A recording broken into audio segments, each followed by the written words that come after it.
I resigned because of primarily two reasons. Because it was very difficult for my family members, especially my wife, daughter-in-law, and other members of the family to take it anymore. The kind of campaign which is going on against me, just on the basis of some allegation and some unfounded alleged grounds of my Pakistan visit and holding an arbitration and all that. They're all pleas, I mean, if I may say so, which are put together by the state government and then endorsed by the central government, seeking my ouster. A very good ground and defense against each one of them, but that was never considered. It was a totally one-sided effort by both the state government and central government to seek my ouster, which I didn't find at all encouraging. They went to the extent of sending it to the President for a reference to the Supreme Court. Full stop. Already Supreme Court has dealt with me very unfairly in the initial setting up of a committee and then a report. I have dealt with all these things in quite great detail in my letter to the Chief Justice of India. I was not feeling very happy about the situation, and on the other hand, at the ground level, they were building up pressure on me by staging repeated demonstration with ugly slogans, by burning my effigies, by making it difficult for me to work in my office. So all this, the combined effect of all this made me feel that I better give up my post, let others do it, let somebody else may come and do a better job. It's for them, it's for the government. If the government doesn't want the State Human Rights Commission to function with me as the chairman, I tried, but I could not ultimately. I had to ultimately say very well goodbye. Sir, in your words, can you describe the harassment you and your family faced? Sir, look at the camera. No, it's going on in the sense that the way the newspaper, the TV and every channel is going on a one-sided campaign against me. Very few of them have taken the views properly. As for example, I know Mr. Justice Altamas Kabir, the retired Chief Justice of India, said a lot of things about me in my favor. The camera only focused very little of it. So it was not a very fair campaign which was going on against me, day in and day out. Justice Ganguli, did you get a reply from the Chief Justice of India to your letter? No, sorry, no. Not a word?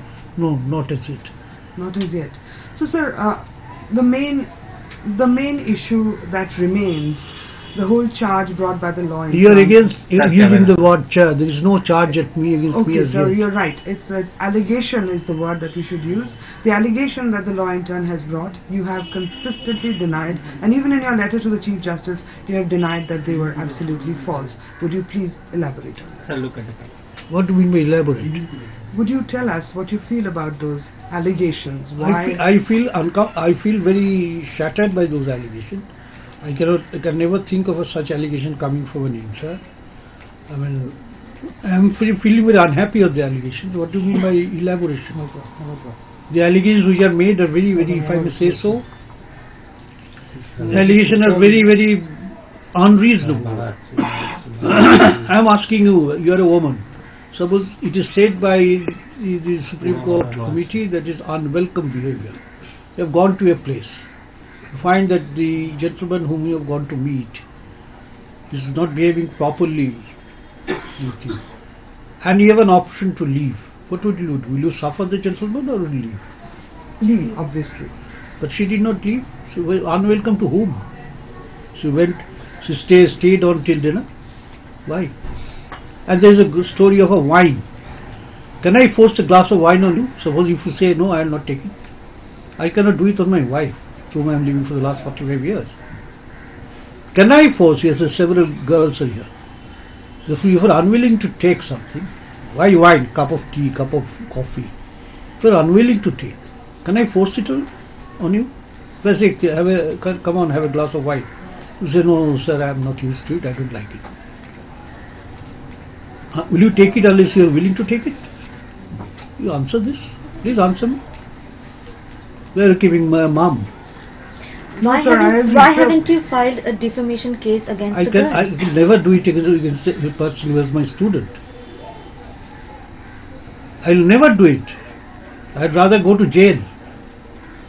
Because a stagiaire has a status. It is not between two political opponents. So do you know how long after this incident did this intern? How long after this incident did the intern work with you? Never. Yeah. Her exams came, I think by this happened in December 2012. Her exams were in February or something. She was getting ready for the exam. Then after that she passed out of she went out of Calcutta. What did she tell you when she left?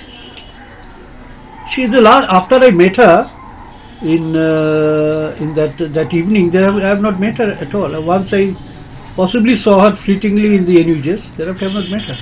Sir, in your letter to the Chief Justice of India, you have very categorically said that unfortunately because you have passed some judgments against powerful interests, you are suffering collateral damage. Would you elaborate on that? No. I have said that that's my apprehension. That possibly because I have passed some orders, there is a collateral attack on me, possibly. But what is there on record, which is not a question of possibilities, which are irrefutable, the way I was treated by the Supreme Court. So do you think there is a conspiracy, this is a political conspiracy because... I cannot say so. I mean, I cannot say anything. It's difficult for me to say definitely.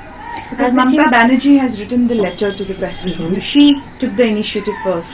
She never liked my continuance here.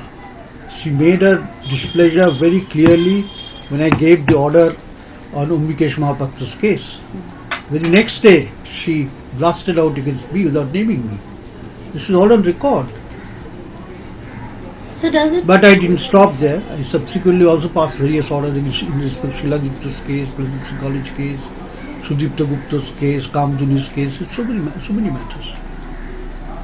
But I thought that I should uphold the right of the common man. So does it surprise you that there was no FIR and yet it went to another level where the Chief Minister... It should surprise you. Everybody who is carrying a campaign against me. Why me? It should surprise you, all of you who are carrying a campaign against me. The person against whom an FIR has not been lodged has to step down. That is the main allegation against me, nothing else. And it is said because of that thing, women's interests are not looked after by the West Bengal Human Rights Commission. Nothing can be furthest from truth. Ask the human body in Bengal who are functioning. Mr. Somnath Chatterjee says what is happening is pushing legal situation in India into the dark ages. Would you agree? Well, he is a man of great experience and learning. I think but I don't think that we should lose all hope.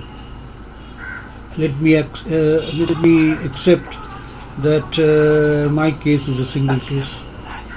Others will not suffer like me. What will be your next plan of action? Nothing. So what would you like First of all, to restore my human rights against onslaught of pressmen and journalists. This is my first plan of action. What would you like to say to the intern at this point of time? I wish her well. She was quite an efficient intern. I wish her well. I want her to succeed in her profession, whatever she chooses. So why did it take you so long to break your silence? Why did you choose to keep quiet for a long time? Because I was holding the office. I could not say that as long as I was in office. Did you feel that if you had stepped down, that would be an admission of guilt in the face of pressure? No, never. Admission of guilt is never by conduct. Normally, it has nothing to do with conduct. And so, would you like to put it across as there was political pressure on you and there were various forces acting against you?